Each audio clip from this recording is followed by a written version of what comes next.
ใส่ตัวล็อกตัวนี้เข้าไปนะครับเนี่ยตอนนี้มันจะมีตัวล็อกอยู่นะนี่นะครับ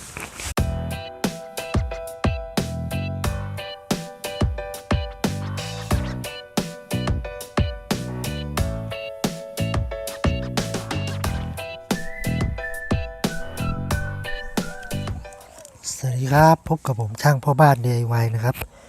วันนี้ผมจะมารีวิวสายสะพายเครื่องตัดหญ้านะครับซึ่งอันนี้สั่งมาจากใน Lazada นะครับราคาอยู่ที่100 บาทนะครับแล้วก็รวมค่าส่งอีกก็ประมาณ140-50นี่นะประมาณ140-50นะครับเดี๋ยวเรามาแกะข้างในดูนะครับก็เป็นสายแบบนี้นะครับก็ใส่ได้เลยนะครับเดี๋ยวผมจะใส่ให้ทุกท่านดูนะก่อนที่เราจะใส่นะครับเราก็ต้องปรับตัวสายสะพายกันนะครับเพราะว่าคนแต่ละคนเนี่ยสูงต่ำอ้วนผอมแตกต่างกันนะครับเราก็มาปรับให้เข้ากับตัวเรานะครับก็วิธีปรับก็อย่างนี้นะครับถ้าใครที่รู้สึกว่ามันยาวไปก็ดึงตัวนี้เข้ามานะครับดึงเข้ามาอย่างนี้แต่ถ้าใครรู้สึกว่ามันสั้นไปก็ปล่อยสายให้มันยาวออกไปหน่อยนะครับพอเราปรับได้แล้วเราก็มาใส่เลยนะครับก็วิธีใส่ก็ใส่เหมือนใส่เสื้อกั๊กนะครับอย่างนี้เลยนะครับมีแขนอย่างนี้เสร็จแล้วก็ใส่ตัวล็อกตัวนี้เข้าไปนะครับเนี่ยตอนนี้มันจะมีตัวล็อกอยู่นะนี่นะครับแก๊กแค่นี้นะครับก็ได้แล้วนะครับ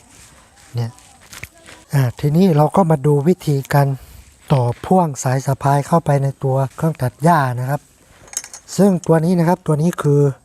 ตัวที่มากับสายสะพายอยู่แล้วนะครับแล้วก็เอาตัวนี้มาล็อกตรงนี้ก่อนนะหนีบแล้วก็ล็อกแบบนี้นะครับเสร็จแล้วเราก็จับตัวนี้ขึ้นมานะครับแล้วก็เอาเหล็กตัวนี้ใส่ล็อกเข้าไปนะครับแค่นี้นะครับเราก็สามารถยกขึ้นได้แล้วเดี๋ยวเวลาถอดก็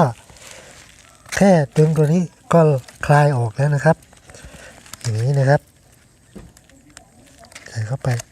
แค่นี้นะครับก็ยกได้แล้วนะครับโอเคเดี๋ยวเราลองไปตัดหญ้าดูนะครับว่าเป็นยังไงนะครับ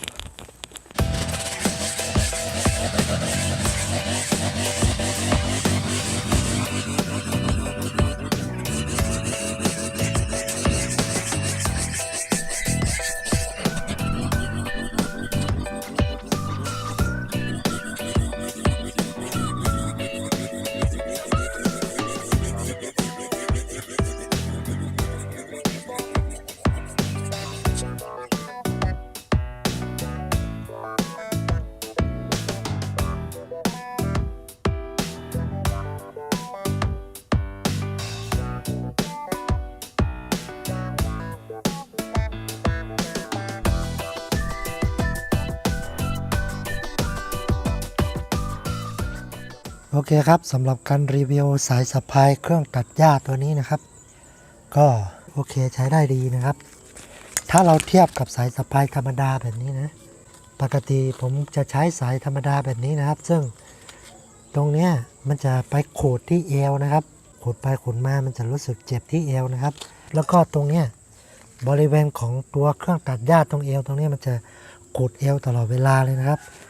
มันก็จะเจ็บนิดนึงนะครับแต่ว่าสายสะพายแบบเนี้ยข้อดีคือมันตรงนี้มันจะอยู่ตรงเอวพอดีนะครับแล้วทำให้ตรงนี้มันไม่ขูดเอวนะครับมันจะไม่เจ็บแล้วน้ำหนักมันก็จะลงที่